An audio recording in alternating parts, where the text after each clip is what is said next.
Your first big game, your first Clásico, people usually say that these kind of games, it's a lot about the emotions. I would like to know what's your perspective about these big games, and of course, what do you think Sporting can bring to this game? Thank you. For sure, these games are also affected a lot by the emotional part. So for me, the crucial part is to treat this game like one more, in the way that, of course, it's going to be really important, the results, but as well, winning, losing or drawing is not going to define anything, because we are just at the start of the season. So what we need to approach the game with the attention that is deserved, but also not to, let's say, make it bigger than what it is. RTP.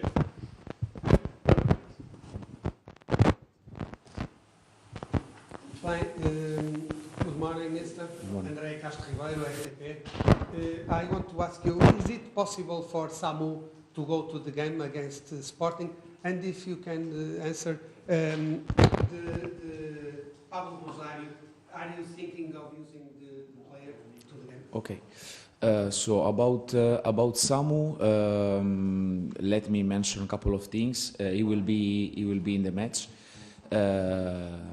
And I think we need to really congratulate Samu for the effort, because since the moment of the injury and the day after, he started to work really hard, 12 hours per day, making all the possible treatments, making all the work that he could do. So this honestly means a lot about his commitment to the club, his desire to be part of the game tomorrow.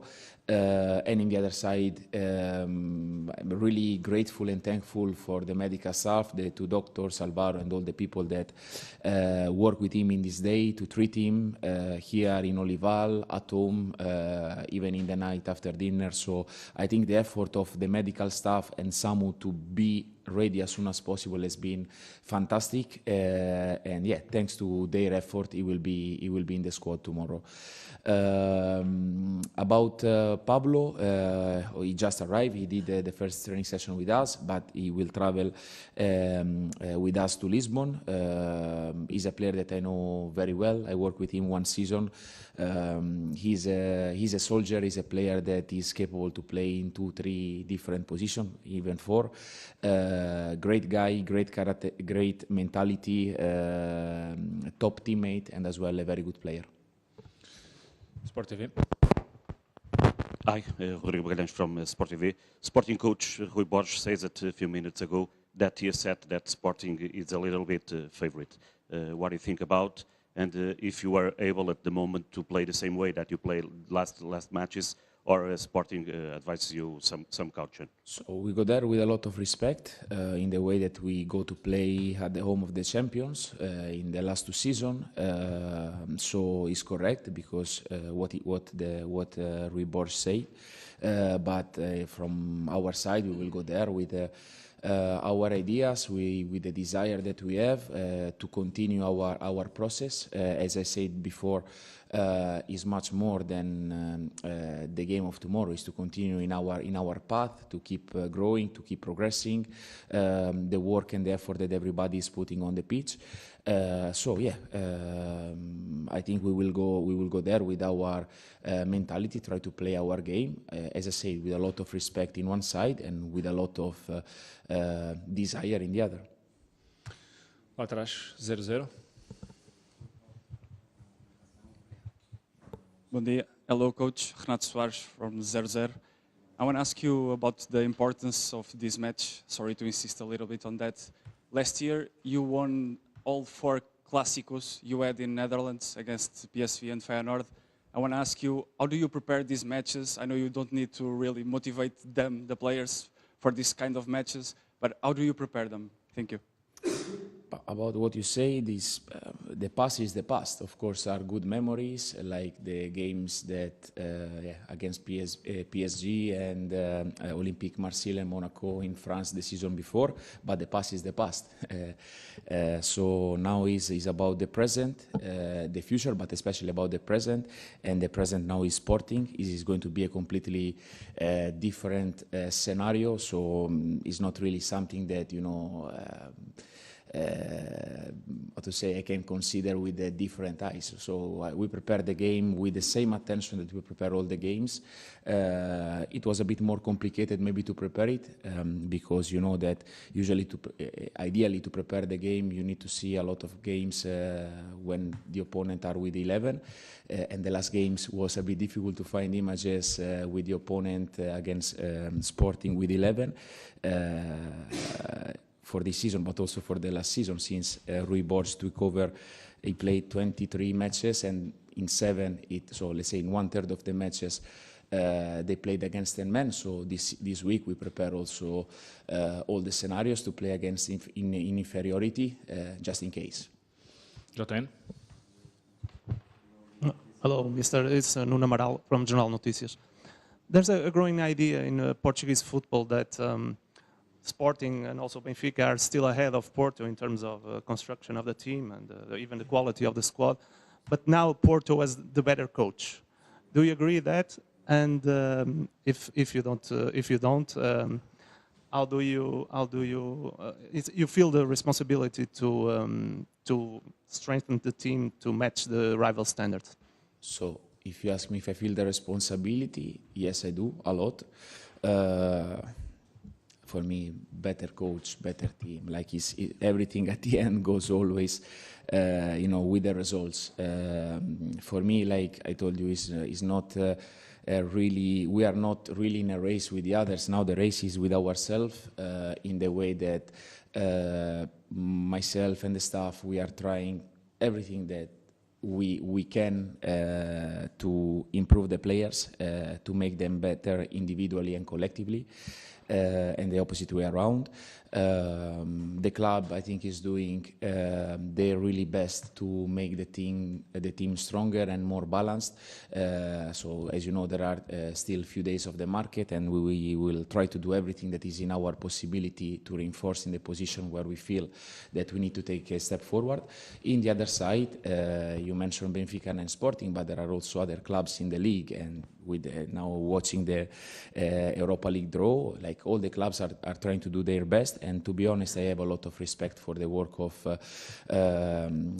all the coaches, because at the end, all of us in different places, we are trying our best. So I think it's very unrespectful to say that one is better of the other. Everybody is good in his own way. Sometimes you are a bit luckier to find, a certain chemistry with the team and to have better or a bit worse results. Record? Rui Sousa, Record. Coach, are you satisfied by the team start? 3 wins, no goals conceded? I'm really satisfied with the work that we are doing.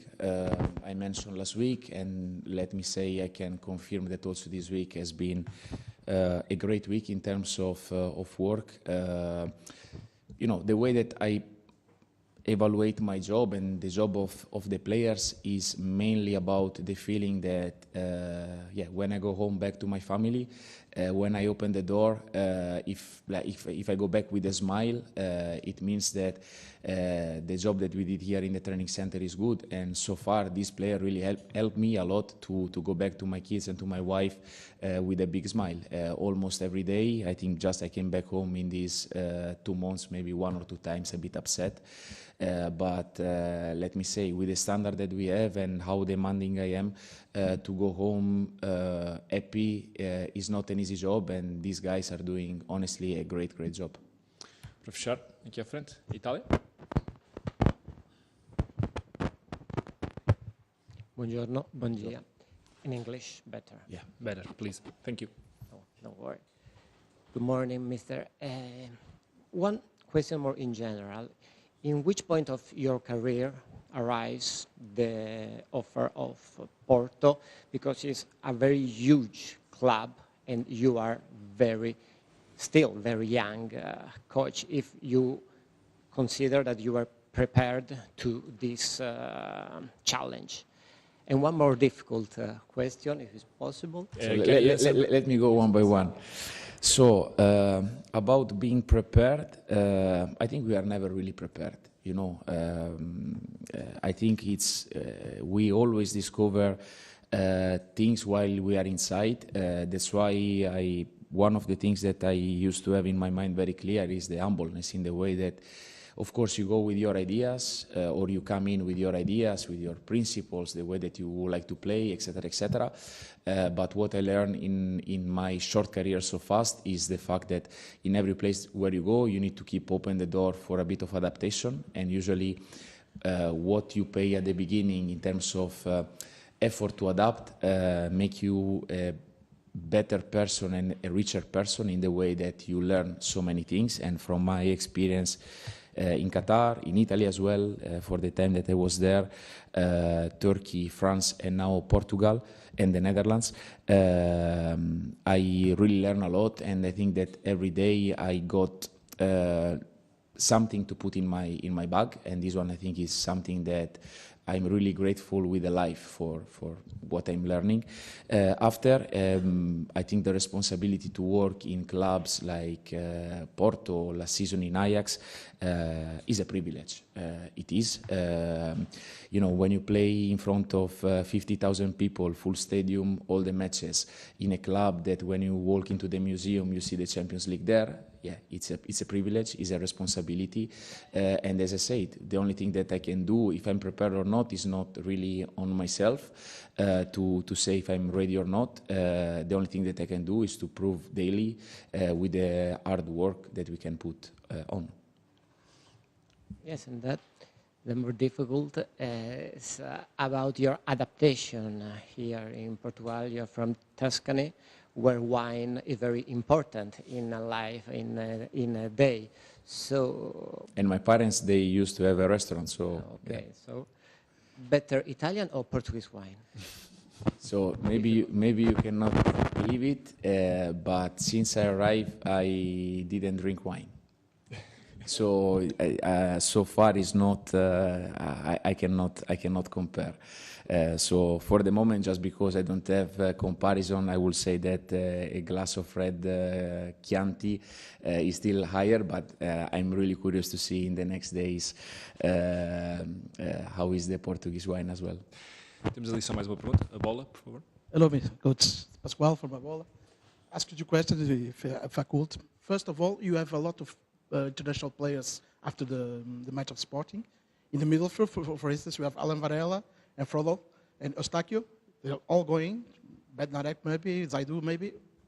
All can influence the operations here after the match, yeah, and the process. First of all, I think you mentioned Alan. I think he's a great success for himself, for the club, for the teammates, because I think when a player got like this type of individual rewards, is a success of course of the player itself, but for the whole organization, and I think he really deserved for what he did since day one.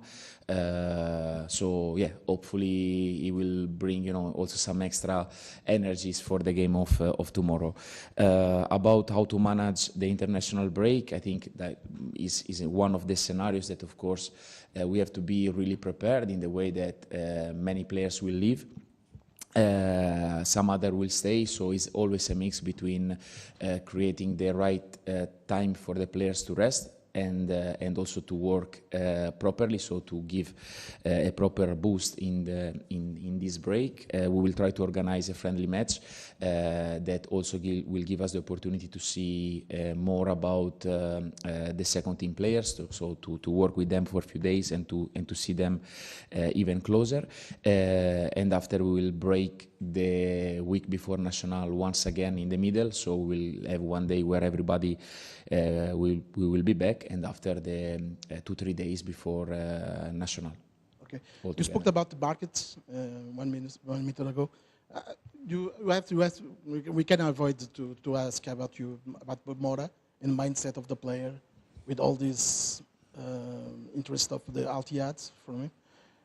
Do you think he's in the right mindset to play at Porto this moment? And do you believe he will stay after Monday? That's all. Thank you. You cannot avoid to ask. I can maybe avoid to answer, but you are lucky. I will give you the answer that you deserve. In the way that Rodrigo is here, my feeling that he's totally connected with us. But of course, again, this is a personal opinion. I think he's ready to play an important role for the game of tomorrow. And after, the market is open for a few days more. And as you know, it's not just for Rodrigo, it's for everybody. We have to be, ready for all the possible scenarios, because maybe somebody will leave, maybe somebody will come.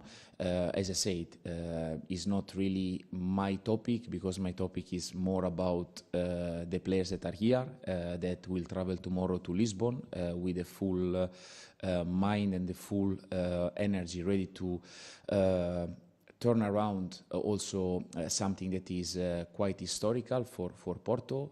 Alvalade is the, let's say, worst stadium, where Porto, I think, won just 5 times out of the 27 matches. So I think tomorrow we have the opportunity to turn the history around, and I think all the players that will travel to Lisbon will be ready for that. Obrigado a todos, bom trabalho. Thank you. Palavras de Francesco Farioli na antevisão deste encontro entre Sporting e Futebol Clube do Porto. Vou tentar também aqui fazer um pequeno resumo das palavras do técnico portista na antevisão. Este será o primeiro clássico de Francesco Farioli no comando técnico do Futebol Clube do Porto.